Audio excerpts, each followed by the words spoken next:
So today I'm interviewing Amobi Okugo. He's a professional soccer player and founder of a Frugal Athlete. Amobi was drafted after his freshman year at UCLA to the Major Soccer League, and he's represented the U.S. national team in various levels, including the 2012 Olympics, which is super cool. So his website and podcast, A Frugal Athlete, was basically created to highlight the prudent financial decision making of athletes across all of these different sports, and also provide a resource to other athletes and those interested in living a life well spent. And I personally am super excited for today's episode because, I'm heavily involved in sports and athletics, and I guess I know there's this financial aspect to it, but it's never really spoken about, so I'm excited to learn more, and I hope you enjoy the interview. Hello, Moby. Thank you so much for coming on Wi-Fi Matters. I'm super excited to have you here, and I can't wait to learn more about your financial literacy platform, A Frugal Athlete. No, thank you so much for having me. It's a pleasure to be on. I know we've connected a couple times on social, but to finally, meet you and understand what your platform is about that's really cool. Thank you. So you're a professional soccer player. So why did you choose to start your platform, A Frugal Athlete? Yeah, that's a great question.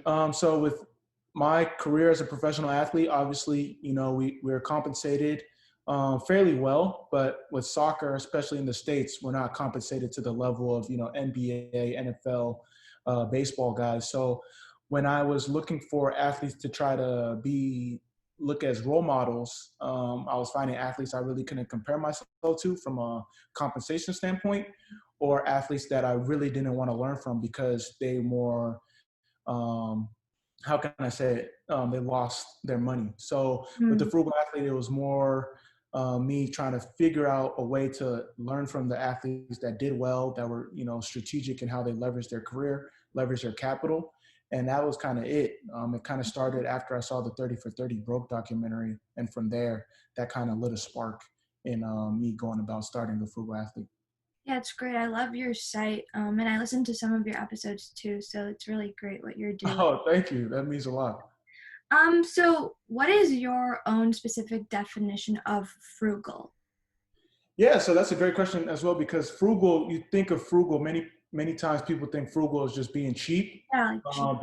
But my definition of frugal is, you're being efficient, you're being economical, you're being prudent, Mm, you know, you're making the best use of your time, your money, and your resources. So as athletes, we're in a unique position to have so many resources handed to us. In most cases, capital, opportunities. So how are you being frugal in the sense of taking advantage of those things that can help you, live a life well spent? okay, I see. And so why do you think it's important for professional but also like junior level athletes to be financially literate? Yeah, financially being financially literate is a problem that everyone faces. Whether you're a professional athlete, a college athlete, junior athlete, a Mhm. doctor, someone that's just starting out in the workforce. Financial literacy. We're never going to know everything, but if we get on the path of being able to, understand concepts, understand what questions to ask, it will help us in the long run.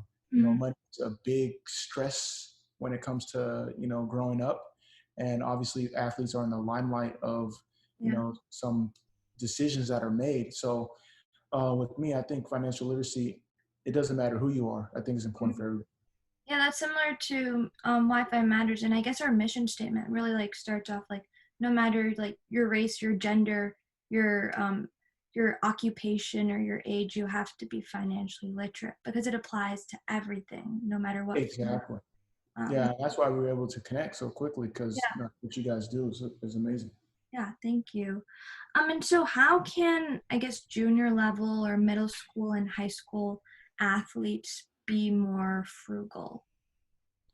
Yeah, so I think it ties back into being, as an athlete, as a student athlete, you're still given resources to you that, not many other students are given. So in college, when I was in college, we had access to a student tutor. We had access to getting the books on time. We had access to, scholarship and meals. So taking advantage of those resources, you may not be getting paid monetarily, but you're getting paid in other ways. So Yeah. you know, not taking that for granted. I think that's being frugal and using that time while you're young to understand the concepts, to Oh, really learn. So when you get older and you start making money, whether it's in the professional sports or corporate world or entrepreneurship world, you know how to go about it because now you have this head start and it'll help you in the long run. okay. And so I guess what would your advice be specifically for, athletes or student athletes who are going to sign with NCAA or whatever sport they do? What's your advice? Yeah, so my advice, because there's only so many spots to make it to the Yeah. professional ranks, there's still so many ways to get involved if you still want to be in sports. Just because you're not a professional athlete doesn't mean you can't be a pro in sports business. Whether you want to be a manager, an agent, work in financial advising for athletes, be a social media marketer, Mhm. videographer, sports team GM, owner, like there's so many different ways. You want to work in sales, you want to work in HR, a chef, you want to be a massage therapist for athletes, you want to get into, healthcare, all these different ways where you can apply what you learned all throughout your childhood and, your college career, whatever may have you. You can apply it to the sports world. You Yeah. just may not be a professional athlete. Mhm. Whereas, there's only so many people that can actually be a professional athlete. Yeah, that's a great point. So I was just thinking, so I play tennis competitively, and I know for a lot of different sports, there's like academies that people go to, or even just wherever you play, I guess, for soccer, like soccer clubs and stuff. Do you think that along with like fitness, like tactical play, and mental fitness, should they require a course on like being financially literate? Yes, I think that should be mandatory. Mhm. And we got some courses coming out. Shameless plug. We got some courses coming out. Should be by the mid-August, end of August. But I think it's important for athletes to at least have the basic terminology of understanding, how money works, where their money comes in, where their money goes, understanding like how to read an income statement, how to read a pay stub, how to budget properly. These are all important things that athletes need to understand, and not just athletes as well, just students in general. Yeah, and I guess a problem with that is that a lot of schools they don't teach financial literacy. So I guess maybe if your extracurricular sport, if they could, that would be pretty cool. Yeah, that'd be amazing. Yeah, there has to be some way where we can teach these younger kids and these younger individuals, the simple basics, so that when they have questions, they can at least have a starting point. Yeah. So on your website, I saw there's like a page called Team Frugal. So it's like a bunch of athletes who embody frugality. So who, in your opinion, is an athlete who this embodies frugality really well? Oh yeah, so yeah, Team Frugals was a series that we started like real early when we first started the Frugal Athlete. One of the most recent athletes that I feel embodies being Team Frugal. I'm not sure if you came across him, the Philadelphia Sixers rookie. I'm gonna try to pull him up real quick. Matisse Thybulle. Mm. So in the sense of he was a rookie, so he came this season while unfortunately COVID hit. So he kind of had to adjust. As a rookie, you're trying to make sure you do everything you can to stay on the team. So with COVID hitting, he took an active measure of using his free time to learn how to build his brand. So he built a TikTok, he built a YouTube, and he's been able to use that to create extra revenue and a way to monetize his brand. So now he has something in case basketball never works out. So for us, that's someone we would highlight as Team Frugal, someone that embodies, being efficient with their resources, being efficient with their time, making good use of their money and capital, and understanding that, sports doesn't last forever, but if you do things the right way, you can make sure you're in a good financial standing long after your career is over. Yeah, so is a professional athlete, is it a brand? And like how can more professional athletes build a brand? Because actually, I was on your website and I saw your tips for building a brand. Like, athletes should create their own domain.com and like their own website. And I've only came across one athlete. Well, I haven't searched actively, but I have come across one tennis player from Greece who has his own website. But I haven't seen much of that. So can you, I guess, expand a little more on that? Yeah, so as an athlete, you're the CEO of your company. Your company is your name. You have to protect that at all costs because once you're done playing, no one cares as much about you because you're of no use to the team you play for. So whether it's owning your IP, that could be your domain. If you have like a cool slogan, trademark, copyright, that's important because, for example, like a funny story is when the potential rookies of the NBA or NFL draft. There's literally people on the internet that will go to GoDaddy or go to different websites and buy the domain of those names. And now, if they want to start their own brand, they don't even own their own name. So, say people are searching for you and they go to your website and it's something kind of not good for kids to watch or something like that, or it's like a scammer website. Yeah. That is a reflection on you. So you want to make sure that you own your domain, and from there you have a hub where you can launch products, share your story, create content, all these different things that ultimately will build you up for years to come. Okay, that's very interesting. Um, so like a person who embodies athlete who embodies frugality, who's on the opposite end and who sort of embodies extravagance and who's kind of bad with their money. Oh, yeah. So I don't want to call anyone out because athletes, whatever reason why they decide to not be smart with their money, it Mhm. stems from different issues. Whether it's financial advisor that scams them not understanding basic principles growing up. But there's been plenty of athletes that have unfortunately fall into financial distress because of not being frugal. So, like I mentioned before, watching the 30 for 30, that kind of changed my whole perspective. There's a bunch of athletes that were on that documentary, and I think it's still available, where you can definitely see examples of what not to do. Not only as an athlete, but as an individual when you come to money. Was it a CNN documentary? What Oh, was sorry, it's an ESPN it? Yes. documentary. Okay. I'll probably want to watch it.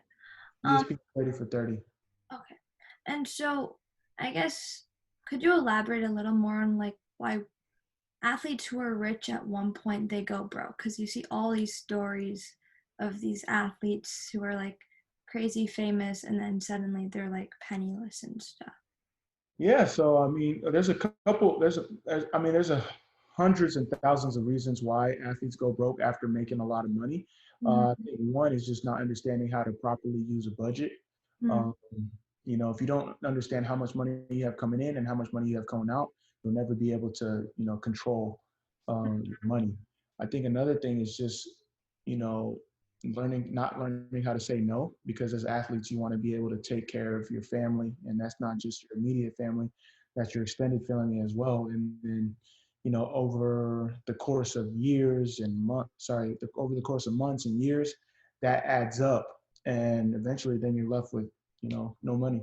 Mm-hmm. So another reason is just not asking the right questions when it comes to your financial advisor. Sometimes if you're not watching over your financial advisor, they could be taking advantage of you. And that's not only for financial advisors, but it's like business arrangements too.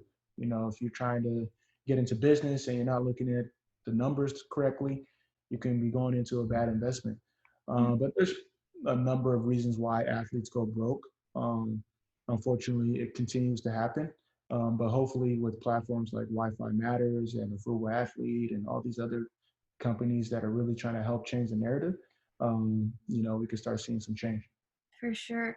And I was thinking, oh, I sort of know that many athletes, they're sort of either forced to or they sort of just like neglect their finances and sort of leave that sort of stuff to their agents. So, what do you think about this? Yeah, I think it should never happen. Mm-hmm. I think it should never happen because you're the one that controls your money. Mm-hmm. So you have to understand, where your money is going, how your money is being spent, and Mm-hmm. what you're going to do, and what you're going to do with your money. Okay. And do you feel like there's a certain sport that has more cases of athletes who don't embody frugality, like Um, or there's no certain sport. I think it just has to do with it just has to do with the sports that are highlighted a little bit more. mm-hmm. So you got athletes in NBA, NFL that are highlighted a little bit more Mm-hmm. than, like, say, soccer. So you're going to hear about those NBA guys more than you hear about a soccer player for sure. Okay, I see. So also, what were you thinking about like athletes and entrepreneurship? Because I know like you said, you can only be an athlete for so long, and what do you do after? Like for me personally, um, the Williams sisters, I think they both embody this pretty well because they both have businesses outside of tennis. And they're both very entrepreneurial and they both invest in a lot of things. So I guess who's an example, another example of this, and what are your thoughts on athletes plus entrepreneurship? No, it's a great examples. Serena and Venus Williams are great examples of athletes that have become entrepreneurs, and really now they have businesses that are going to last till Mm-hmm. whenever they decide to, stop running their business. I think it's very important for athletes to understand. Um, very important for athletes to understand how big of an impact that they have, whether it's globally, nationally, community-wise, and they need to take advantage of it. Athletes have a lot of skills that translate to the business and corporate space. And Yeah. with that being said, they can do a lot of good things with that and understand, make their presence felt. Okay, I see. So also I wanted to talk a little bit more about the gender pay gap in sports. Yes, what are your thoughts on this? Yeah, this is an ongoing topic that really needs to be put more focus on. I feel like people are really just, they talk about it, but then they don't really, dive into, why there's a gender pay gap. Obviously, there needs to be a lot more investments in the sport when it comes to women's sports, whether it's the WNBA, the NWSL, in tennis, golf, whatever sport you may have. But I think it's really important to really dive into the gender pay gap, because there's not enough people talking about it, in my opinion. And obviously, the women athletes, especially I could speak on, U.S. Women's national team because they done some amazing things. Yeah, They've great what they're World doing. Cups, they've won Olympics, gold medals. They've brought a lot of exposure to the world of soccer into the States, and they should be compensated, justly for that. Mhm. However that looks like, whether it's, similar pay scale, revenue style structure, that's not my lane, or that's not my expertise, but I do know they need to be compensated fairly in a proportionate level to the impact that they are making. And I think they're making a great impact. So Yeah, totally, definitely. Um, Also, I was wondering a little bit more about, so a lot of athletes choose to either go pro and they don't go to college, straight from high school. They get to go pro. I guess, what is your opinion on this, and does education matter in this sense? yeah, so I went to UCLA for a year and then I went pro, but I ended up still finishing my college degree. Mm. And education now, I mean, like obviously during this situation, we've seen the change and the shift of education. I think if you're constantly curious and constantly learning, Mhm. um, that's the biggest education you can get. Whether that's in college, whether that's in university, whether that's like proof of a degree, or Mhm. taking advantage of externships, internships, learning different skills. I think is really important. But because I'm a big proponent of, if you're not learning, you're not growing. So you have to find ways to educate yourself on different topics. And like you talked about earlier, like whether it's personal finance, if you're not looking for ways to educate yourself, you're always going to continue the cycle. So I'm a big proponent of education. If I was working with the sports team, I would make sure education is paramount. Hmm. Um, and you can always learn something. It doesn't matter how experienced you are, how wise you are. You can always learn something new. Hmm. I was just thinking about, I guess you sort of touched on this before with the rookie from Philadelphia Sixers, but the COVID-19's impact on a lot of sports. Could you like expand a little bit more upon this? Because, not many people, like, seasons are being suspended, and that's where they get a lot of their money from, and like what are their whole life they're working towards this, and then suddenly this curveball comes. So could you expand a little more on that? Yeah, so I mean, I'll take it for my situation. We had our season start in March, and then now our first game back is going to be this Friday. So Mm. we haven't had any games. And other leagues have been suspended completely. Some teams, some players have had to take pay cuts. Some players are in the last year of their contracts, and now they can't show themselves, so they don't even know what their future is going to be looking like. A lot of the sports entities have lost money because of attendance and revenue and different things like that. So how does that affect future contracts and like different different strategies around compensating the players? So there's a lot of uncertainty with COVID and what's that's meant for the key stakeholders. Mm. But like but at the end of the day, this is like small in the scale of what's going on with COVID. The most important thing is the health of everyone else in terms of families are being affected, individuals are being affected. So while people are really struggling, there's a lot of other people that are actually struggling, Mm. not having jobs, dealing with unemployment, Mm. with no healthcare in this current time. I know it's pretty uncertain times and it can leave people real anxious. So, Mhm. you take kind of everything with a grain of salt and just kind of be thankful for our blessings that we still have a job, that we're getting paid, Mhm. and still able to play. Yeah, that's a great and important point.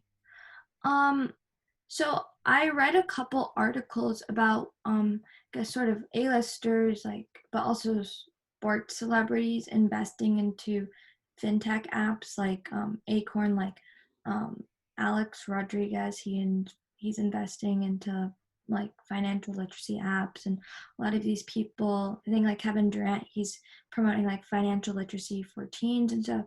I guess what's your opinion on this, and do you think it sort of defeats the purpose, because like Alex Rodriguez, he's never going to be using Acorn or any of these apps? When, Yeah, that's true. Yeah, that's a good point. Are the athletes actually using the apps, or are they just looking for it added to make money? I think it's good in the sense of like they're putting their own money behind some apps to help the rest of us that may be using it, Mhm. because without funding they can't reach the masses. From a standpoint of, I'd rather see them kind of get more in the weeds, like in the communities, and really teach and really Mhm. expand on what they've learned. Um, but at the same time, we can't really, while they have, stories that we can relate to, they're in a different situation now where they can invest, hundreds of millions of dollars into Yeah. different companies, um, and go from there. So, like you said, there is a bit of a disconnect, but what they're trying to do, athletes are natural trendsetters. So if Yeah. their athletes are talking about financial literacy, financial wellness, more people would be inclined to, follow suit. Yeah, definitely. And so I think it's sort of themed throughout our like little discussion is like the life after the after sports. So could we talk a little bit more about the transition after their professional careers and like retiring from being a professional athlete? Yeah, so there's no perfect transition. Every athlete's going to have to face it.